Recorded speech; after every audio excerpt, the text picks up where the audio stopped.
Okay, so welcome everyone to this deep dive.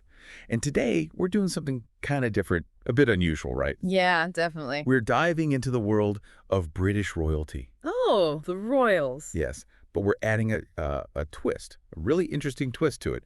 We're going to be looking at a recent episode of Palace Confidential. You familiar with that Oh, show? yeah. Yeah, all about royal news and all that, all the analysis and the gossip. Exactly, exactly.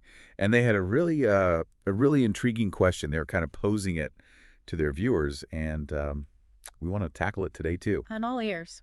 They're asking, could a Trump reelection, think about this, could that actually mean trouble for Harry and Meghan, Prince Harry and Meghan Markle? Oh, wow. I mean, that's a pretty loaded question right there. A lot to unpack there. Yeah, yeah, it is. It is. And to kind of understand where these royal commentators are coming from with this, we need to introduce you to a couple of the key players on Palace Confidential, the folks who are discussing this. So first, we have Richard Eden. He's a royal commentator for the Daily Mail. Okay, yeah, I've heard of him. Bit controversial sometimes, right? Yeah, he can be. He can be. Known for his insider access. He seems to always have the scoop on something, but his opinions, yeah, they definitely stir things up. That's what makes it fun, though. Right. Exactly. Exactly. So Eden's argument here, the thing he's suggesting, is that a second Trump term, if Trump were to be reelected, it could make things pretty hostile for the Sussexes, for Harry and Meghan in the U.S. Really? Why does he think that? Well, he brings up a couple of things. So first, you've got Harry and Meghan. They've been critical of Trump in the past. They haven't exactly been shy about sharing their opinions. Oh, right. I remember that. Yeah, yeah. And then there's you can't forget the whole controversy with Harry's U.S. visa application. Ah, yes. And Eden's argument is that, well, under a Trump administration, who knows, maybe that gets another look. Interesting. And actually, this whole thing about Harry and where he might end up, where he might go, it ties into some stuff I was reading in the new book by Robert Hardman. He's a royal biographer. Charles III, New King, New Court, the book. Oh yeah, yeah, I heard about that one. So Hardman's suggesting that there might be some legal complexities, some kind of issues going on surrounding King Charles and his limited contact with Harry. Like there are reasons why they might not be talking as much as you'd expect, father and son, and it might go back to agreements, legal stuff worked out during the whole Megxit negotiations. Wow, so it's like even more complicated than we thought. Yeah, and he kind of shows you the tightrope that Charles is walking as king, right? I mean, he's got to balance, family, personal relationships with his duties as monarch, all the legal stuff, the obligations. It's tricky. Yeah, makes you think, right? So, okay, let's say hypothetically things do get really rough for Harry and Meghan in the U.S. Hmm. Like, where could they even go? I mean, Right. is that even a possibility? Well, Palace Confidential tackled that too. Another commentator, Charlotte Griffiths, she writes for the Mail on Sunday. She jumped in with some speculation, and she thinks that Harry's response to all this, to a less welcoming U.S., might be to just lay low, keep your head down kind of thing. She even mentioned the possibility of him moving to Portugal. Portugal, huh? I mean, that's interesting.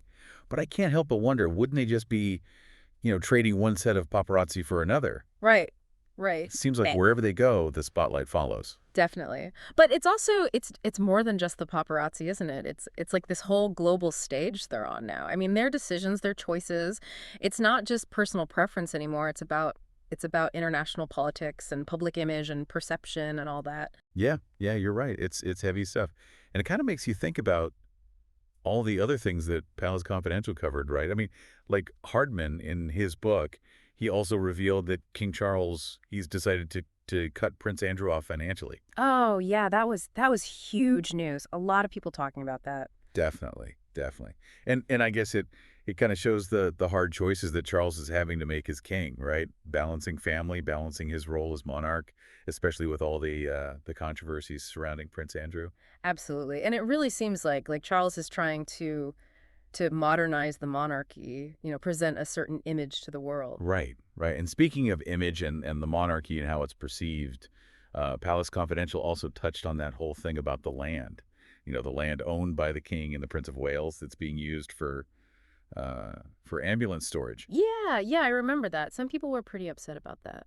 Yeah, there's definitely different sides to it. I mean, some folks are saying, hey, that land could be used for profit, for something that brings in money. But then others are like, no, this is the monarch supporting essential services. This is appropriate.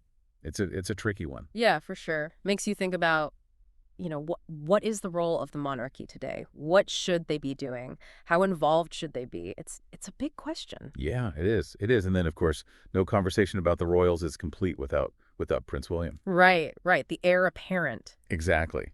Palace Confidential talked about his recent visit to Cape Town, big focus on conservation, on promoting promoting sustainable development, those kind of things. Yeah, very much in line with his priorities, his image. It's wild, isn't it? All these things that seem kind of separate at first, like the U.S. Yeah. election, what's going on within the royal family, these public controversies, and then you've got these royal engagements.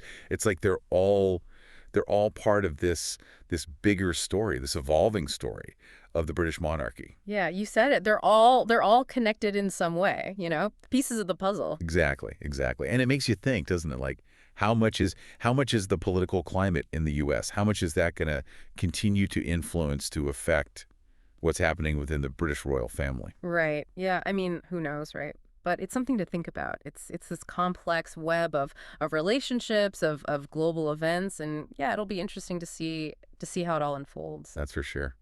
Well, that's all for our deep dive today. Thanks for having me. This was really interesting. Yeah, anytime. Definitely something to keep an eye on. Absolutely. Yeah. Absolutely.